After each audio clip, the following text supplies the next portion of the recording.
Congolaises, Congolais, mes très chers compatriotes. En ce jour solennel du 30 juin 2026, notre nation célèbre le 66e anniversaire de son accession à l'indépendance. 66 ans se sont écoulés depuis ce jour historique où le peuple congolais, après de longues années de domination coloniale, s'est levé dans sa dignité pour affirmer devant le monde son droit inaliénable à la liberté, à l'autodétermination et à la maîtrise de son destin. Le 30 juin n'est donc pas une simple date de notre calendrier républicain. Il est à la fois une mémoire, une promesse et une responsabilité. Il est la mémoire de celles et ceux qui, par leur courage et leur sacrifice, ont ouvert le chemin de notre liberté. Pour eux, l'unité, la dignité et la souveraineté du peuple congolais avaient plus de valeur que leur propre vie. Il est aussi la promesse faite à chaque génération de ne jamais renoncer à l'idéal d'un Congo libre, uni et souverain. Il est enfin une responsabilité, celle de protéger, d'approfondir et d'incarner chaque jour l'indépendance conquise par nos pères dans nos institutions, notre économie, notre diplomatie, notre défense nationale et notre engagement collectif au service de la République. En ce jour de communion nationale, je m'incline avec respect devant la mémoire de nos pères de l'indépendance, de nos héros nationaux, de nos martyrs et de tous les combattants de la liberté, connus ou anonymes, qui ont fait de ce pays une patrie libre. Je rends un hommage particulier à Joseph Kasavubu, à Patrice Emery Lumumba, ainsi qu'à tous les bâtisseurs de notre conscience nationale. Je rends également hommage à toutes les femmes et à tous les hommes qui, dans nos villages, nos villes, nos écoles, nos églises, nos administrations, nos mines, nos champs, nos marchés, nos entreprises et nos familles, continuent chaque jour par leur travail, leur courage et leur résilience de porter la République à bout de bras. Mes très chers compatriotes, cette année encore, notre fête nationale intervient dans un contexte grave. À l'est de notre pays, nos compatriotes continuent de subir les conséquences douloureuses de l'agression, de l'activisme des groupes armés, du terrorisme, des violences contre les civils, des déplacements forcés, des pillages, des prédations économiques et des violations répétées du droit international. Je pense en cet instant à nos frères et sœurs du Nord Kivu, du Sud Kivu, de l'Ituri, du Tanganyika, du Maniema et de toutes les zones meurtries par l'insécurité. Je pense aux familles endeuillées, aux déplacés contraints de vivre loin de leurs terres, aux femmes victimes de violences, aux enfants privés d'école, aux paysans privés de leurs champs, aux commerçants privés de leurs activités et aux jeunes privés de perspectives par la guerre et la peur. À chacun d'entre eux, je veux redire, au nom de la nation tout entière, vous n'êtes pas oubliés. Votre douleur est celle de toute la République et votre sécurité demeure une priorité absolue de mon action. Je rends un hommage solennel à nos forces armées, à notre police nationale, à nos services de sécurité ainsi qu'aux résistants patriotes Wazalendo engagés dans le cadre légal de la défense de la patrie. À vous qui tenez les lignes, qui défendez nos frontières et qui protégez nos populations, la nation reconnaissante vous dit merci. Votre courage est le rempart de notre souveraineté et votre engagement restera inscrit dans la mémoire de la République. Mes très chers compatriotes, l'année dernière, à la même période, je m'adressais à vous au lendemain d'avancées diplomatiques importantes, notamment dans le cadre de l'accord de Washington et des discussions de Doha. Ces démarches avaient ouvert une espérance et replacé la tragédie congolaise au cœur des agendas régionaux et internationaux. Elles ont surtout consacré une vérité essentielle. aucune paix durable dans la région des Grands Lacs ne peut se bâtir contre la souveraineté de la République démocratique du Congo, ni au détriment de la dignité de son peuple. Le choix de la diplomatie n'a jamais été un signe de faiblesse. Il fut le choix de la responsabilité, de la maîtrise et de la recherche, par tous les moyens légitimes, de la fin des souffrances imposées à nos populations. Les accords de Washington, les discussions de Doha et les engagements de Montreux n'ont de sens que s'ils produisent des résultats concrets, vérifiables et irréversibles, le silence des armes, la fin de tout soutien aux groupes armés, le retrait effectif des forces étrangères non invitées, le désarmement des combattants, le retour digne et sécurisé des déplacés et des réfugiés, la protection des civils, la restauration de l'autorité de l'État, la justice pour les victimes et des garanties crédibles de non-répétition. La République démocratique du Congo reste engagée en faveur de la paix. Elle respecte sa parole, honore ses engagements et demeure ouverte au dialogue lorsqu'il est sincère, équilibré et conforme aux intérêts fondamentaux de la nation. Mais la paix ne peut être ni une mise entre parenthèses de la vérité, ni une récompense accordée à ceux qui prennent les armes contre la République, encore moins un compromis sur notre souveraineté, notre justice ou notre intégrité territoriale. La paix que nous recherchons est une paix juste, une paix qui respecte les frontières, restaure l'autorité de l'État, sanctionne les crimes et transforme nos ressources naturelles en instruments de développement et non en carburant de guerre. C'est cette paix-là que nous voulons, cette paix-là que nous défendrons. Je remercie nos partenaires qui accompagnent ces efforts, notamment les États-Unis d'Amérique, l'État du Qatar, l'Union africaine, l'Union européenne, les Nations unies, la SADC, l'EAC, la CIRGL, ainsi que tous les pays amis engagés en faveur de la paix dans notre région. La République démocratique du Congo ne sera plus réduite à l'image d'un pays que l'on convoite, que l'on pille ou que l'on déstabilise. J'en ai fait le serment devant la nation. Et depuis mon accession à la magistrature suprême, je travaille à faire reconnaître notre pays pour ce qu'il est véritablement appelé à devenir, c'est-à-dire un pilier de paix, de croissance, de transition énergétique, de stabilité régionale et de prospérité partagée en Afrique et dans le monde. Le regard porté sur notre pays est d'ailleurs en train de changer. La République démocratique du Congo n'est plus seulement perçue comme un territoire de crise, elle est désormais identifiée comme un pays solution, grâce notamment à nos minerais critiques, le cobalt, le cuivre, le coltan, le lithium, qui participent déjà à façonner l'avenir du monde et confèrent à notre pays un levier historique de repositionnement et de transformation.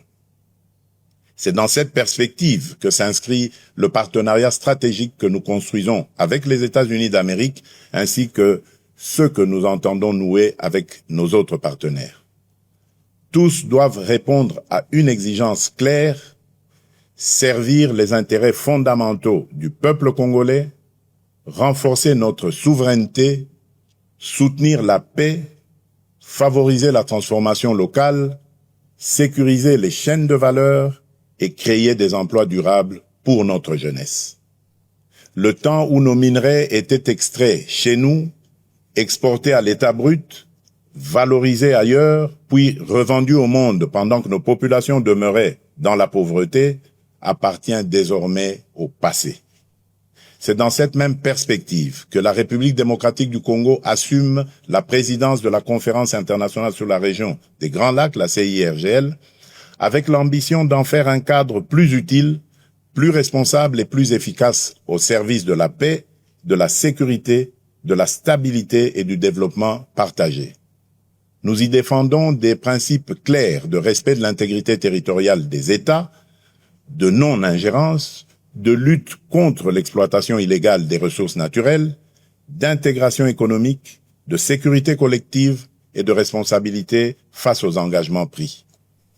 C'est également cette voix que notre pays portera au Conseil de sécurité des Nations Unies notamment lors de la réunion de haut niveau que j'aurai l'honneur de présider le mois prochain sur les liens entre ressources naturelles, paix, sécurité et développement durable. Notre message sera clair. Les ressources naturelles de la République démocratique du Congo ne doivent plus être regardées comme une malédiction. Elles doivent devenir un levier de paix, de prospérité, de souveraineté, de justice et de transformation pour le peuple congolais. Mes très chers compatriotes, la santé de nos populations demeure une priorité essentielle de notre action publique.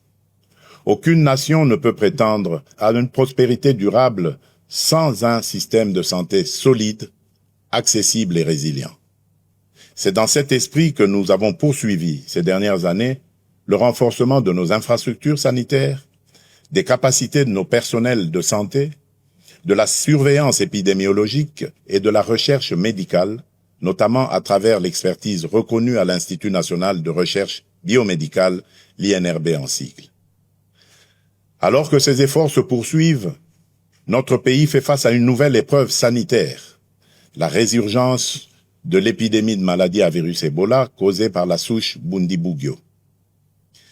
Cette nouvelle flambée épidémique touche principalement les zones de santé de Rwampara, Mongwalu et Bunia dans la province de l'Ituri. En ces circonstances douloureuses, j'adresse d'abord la compassion de la nation aux familles qui ont perdu un être cher, ainsi qu'à toutes les personnes touchées par cette épreuve. Face à cette menace, les mécanismes de riposte ont été rapidement activés. Fort de l'expérience acquise lors des précédentes flambées d'Ebola, notre pays dispose aujourd'hui de capacités renforcées pour prévenir, détecter, isoler, prendre en charge et protéger nos populations. Un plan global de riposte budgétisé à 319 millions de dollars américains a été élaboré. Les premiers moyens nécessaires ont été mobilisés en urgence par le gouvernement afin d'appuyer les opérations sur le terrain, limiter la propagation de la maladie et sauver le plus grand nombre de vies possible. Je veux ici saluer le courage et le professionnalisme de nos médecins, chercheurs, infirmiers, techniciens de laboratoire, agents de santé communautaires, équipes de surveillance, autorités provinciales, autorités coutumières, partenaires techniques et financiers, ainsi que des communautés locales engagées dans cette riposte. Dans des conditions souvent difficiles, parfois au contact même direct du danger, ces femmes et ces hommes protègent des vies, rassurent les familles, accompagnent les malades et renforcent la résilience de notre système de santé. Ils méritent la reconnaissance de toute la nation. J'appelle nos compatriotes vivant dans les zones concernées, ainsi que l'ensemble de la population, à demeurer vigilants, responsables et disciplinés. Ebola n'est ni une rumeur, ni une honte. C'est une urgence sanitaire qui exige responsabilité, solidarité et vérité. Je demande à chacune et à chacun de respecter les consignes des autorités sanitaires, d'observer les mesures d'hygiène, de signaler immédiatement tout cas suspect, d'éviter les pratiques à risque et de ne pas céder à la désinformation.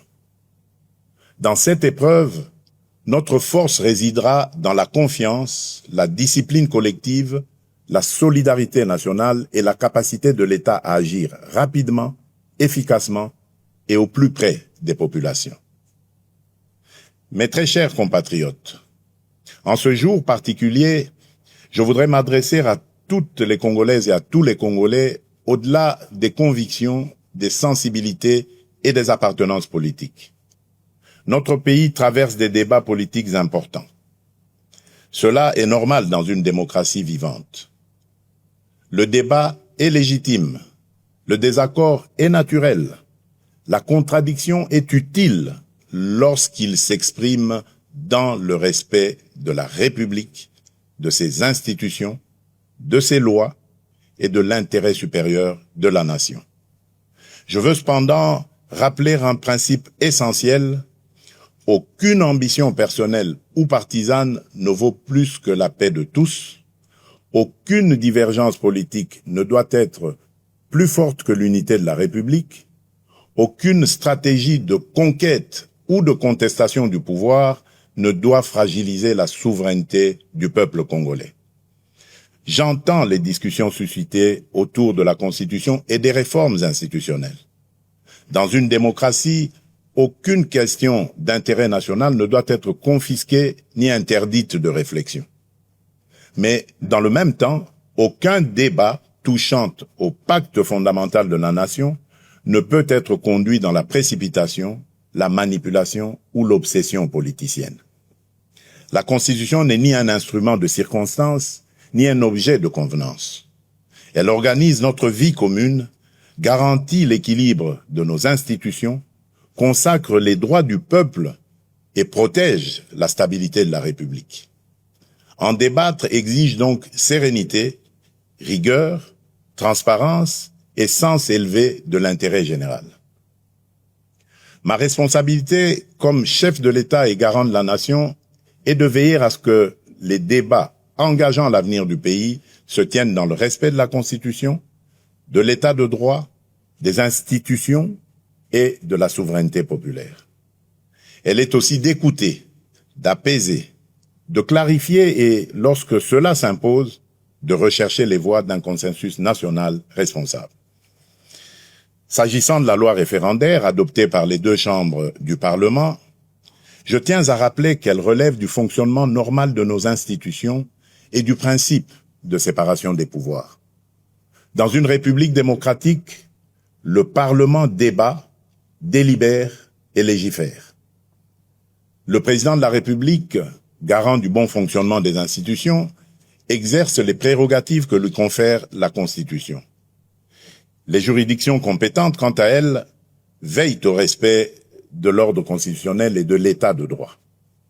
C'est dans cet esprit de coopération interinstitutionnelle et de respect de l'état de droit que j'ai déféré cette loi à la Cour constitutionnelle aux fins d'examen de sa constitutionnalité avant sa promulgation éventuelle conformément à l'article 160 alinéa 3 de notre Constitution. Cette démarche procède d'une conviction républicaine profonde. Dans une démocratie, aucune décision, aussi importante soit-elle, ne saurait s'affranchir des règles, des procédures et des garanties que nous impose la loi fondamentale. La République ne ferme pas la porte à aucun de ses enfants d'ailleurs, dès lors qu'ils choisissent la voie de la paix, du dialogue, du respect des institutions et de la loyauté envers la nation. Mais le dialogue ne peut être détourné de son sens. Il ne saurait devenir un instrument de pression, de contournement des institutions ou de remise en cause de la volonté du peuple telle qu'elle s'exprime conformément à la Constitution et aux lois de la République. Le peuple congolais est le seul souverain. Nul ne peut parler durablement au nom de la nation contre la nation elle-même. Nul ne peut prétendre défendre la démocratie tout en refusant les principes qui la fondent, à savoir le débat libre, le respect des institutions, la séparation des pouvoirs, la souveraineté populaire et la responsabilité devant le peuple. À ce stade, je voudrais surtout insister sur un point avec la plus grande fermeté: le recours à la violence, aux armes, à la haine, à la désinformation ou à toute forme d'atteinte à notre souveraineté et à notre intégrité territoriale ne saurait constituer un mode d'expression politique. Il ne peut en aucun cas ouvrir un droit particulier à la négociation, ni placer ceux qui menacent la République au-dessus de ceux qui respectent ses lois. Nous pouvons débattre, diverger et nous opposer dans le cadre républicain.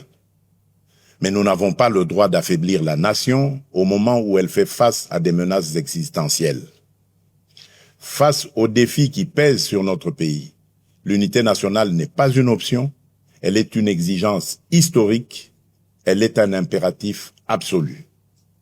J'appelle donc les acteurs politiques, de la majorité comme de l'opposition, les responsables sociaux, religieux, économiques, médiatiques et associatifs, ainsi que l'ensemble de la société civile, à faire preuve de hauteur, de retenue et de responsabilité. Mes très chers compatriotes, au milieu des épreuves que traverse notre nation, cette année nous aura également offert un puissant motif de fierté collective. Nos léopards viennent d'écrire une page historique du football congolais. 52 ans après notre dernière participation à une Coupe du Monde, ils ont non seulement ramené la République démocratique du Congo sur la scène mondiale, mais ils viennent aussi de franchir, avec courage et panache, un cap inédit de notre histoire sportive. Par leur brillante victoire face à l'Ouzbékistan, sur le score de 3-1, nos léopards se sont qualifiés pour la phase à élimination directe, offrant à notre peuple une joie immense, une émotion rare et une fierté qui dépasse le seul cadre du sport. Au-delà du résultat, cette victoire porte une signification profonde. Elle nous rappelle qu'aucun objectif n'est hors de portée lorsque la discipline, le travail, la solidarité et la foi en nos propres forces se conjuguent. Pendant plusieurs semaines, nos différences se sont effacées derrière un même drapeau. Le Nord et le Sud, l'Est et l'Ouest, les Congolais de l'intérieur comme ceux de la diaspora ont vibré d'un même cœur, dans une même ferveur et avec une même fierté. Voilà l'image du Congo que nous devons préserver et faire grandir. Un Congo uni, ambitieux, résilient et déterminé à tenir son rang parmi les nations. Par leur courage, leur combativité et leur attachement au maillot national, nos léopards ont rappelé au monde que la République démocratique du Congo ne se résume pas à ses crises. Le Congo, c'est aussi le talent, l'audace, la discipline, la résilience et cette capacité de croire jusqu'au bout, même lorsque le chemin semble difficile. J'adresse, au nom de la nation, mes chaleureuses félicitations aux joueurs, au staff technique, aux dirigeants sportifs, à la fédération, aux supporters, ainsi qu'à toute la jeunesse congolaise qui s'est reconnue dans cette magnifique aventure. À nos léopards, qui s'apprêtent désormais à défier l'Angleterre en 16e de finale, je veux adresser un message simple. Entrez sur le terrain avec la sérénité de ceux qui ont déjà honoré la nation, mais aussi avec l'audace de ceux qui savent que l'histoire n'a pas encore livré son dernier mot. Jouez avec discipline, courage, intelligence et surtout sans regret. Vous avez déjà fait battre le cœur des Congolaises et des Congolais. Vous avez déjà rendu tout un peuple fier. Mais nous continuons à croire en vous et en votre capacité à aller plus loin, à surprendre encore, à faire reculer les limites du possible et à écrire sous nos couleurs une nouvelle page de notre grandeur nationale. Quelle que soit l'adversité, la République démocratique du Congo vous accompagnera de sa ferveur, de ses prières et de son soutien indéfectible. Entrez sur le terrain avec la force de tout un peuple uni derrière vous. Le sport est une école de discipline, de cohésion, d'effort et de patriotisme. L'esprit des léopards doit inspirer la nation entière. Rester unis, défendre nos couleurs, croire en nos forces et combattre chacun à sa place pour l'honneur et la grandeur de la République. Dans le même élan, je rends hommage à nos artistes, nos scientifiques, nos chercheurs, nos entrepreneurs, nos créateurs ainsi qu'à toutes les femmes et à tous les hommes qui, par leur talent, leur travail et leur excellence, contribuent au rayonnement de la République démocratique du Congo à travers le monde. Mes très chers compatriotes, 66 ans après l'indépendance, la République démocratique du Congo demeure debout. Debout malgré les guerres, les convoitises, les blessures de l'histoire et les épreuves traversées. Debout surtout parce que son peuple n'a jamais cessé de croire en lui-même, en sa dignité et en son destin.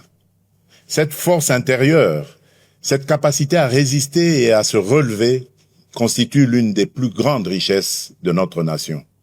Et aujourd'hui, plus que jamais, notre responsabilité est d'aller plus loin. L'indépendance politique fut une conquête historique. Notre devoir désormais est d'en faire une souveraineté pleinement vécue, concrète et irréversible. Une souveraineté sécuritaire, afin que plus aucun groupe armé, plus aucune force étrangère, plus aucun agenda extérieur ne puisse dicter sa loi sur une parcelle de notre territoire.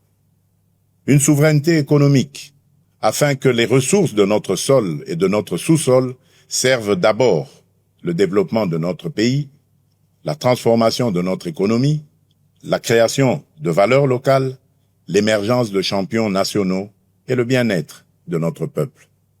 Une souveraineté numérique, afin que l'identité de nos citoyens, les données de notre pays et les services publics de notre État soient protégés, modernisés et mis au service des Congolaises et des Congolais. Une souveraineté diplomatique enfin, afin que la République démocratique du Congo parle au monde avec respect, clarté, dignité et fermeté. Voilà le sens profond que je donne à cette célébration, faire du 30 juin non seulement un moment de mémoire, mais aussi un appel au sursaut national. Notre République est une maison commune. Chacun y a des droits, des devoirs, une dignité à protéger et une responsabilité à assumer.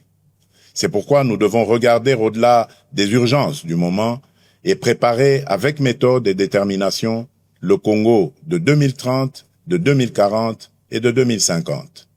Le Congo que nous voulons léguer à nos enfants est un Congo en paix, moderne, prospère et respecté, un Congo où chaque enfant accède à une éducation de qualité, où chaque famille bénéficie de soins dignes, où chaque jeune peut trouver sa place, exercer son talent et réaliser ses ambitions, un Congo où les richesses nationales se transforment en emplois, en infrastructures, en services publics et en mieux-être pour le peuple.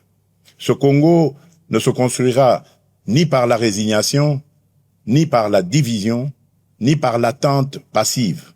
Il se construira par le travail, la discipline, l'unité, la probité et le sursaut patriotique. Chaque Congolaise et chaque Congolais a une part à prendre dans cette œuvre nationale.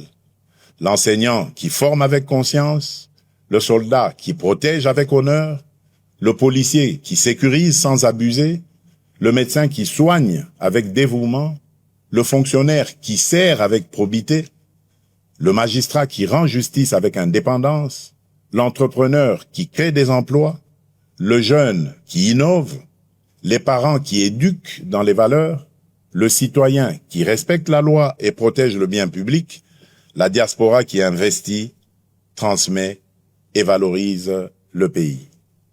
Comme le rappelait Nelson Mandela, avec la liberté viennent les responsabilités. Notre indépendance nous a donné une nation à aimer. Elle nous confie aussi une république à servir, à protéger et à élever. Car le patriotisme n'est pas seulement un sentiment. Il est une conduite, une discipline, une manière de servir, de protéger, de respecter et d'élever la nation. En ce 30 juin, levons-nous avec confiance, courage et amour pour la patrie. Unis dans la vérité, fermes dans la souveraineté, responsables dans l'action, solidaires dans l'effort, confiants dans l'avenir. Bonne fête de l'indépendance à toutes et à tous. Que Dieu bénisse la République démocratique du Congo, son peuple et tous ceux qui l'ont choisi comme pays de résidence. Je vous remercie.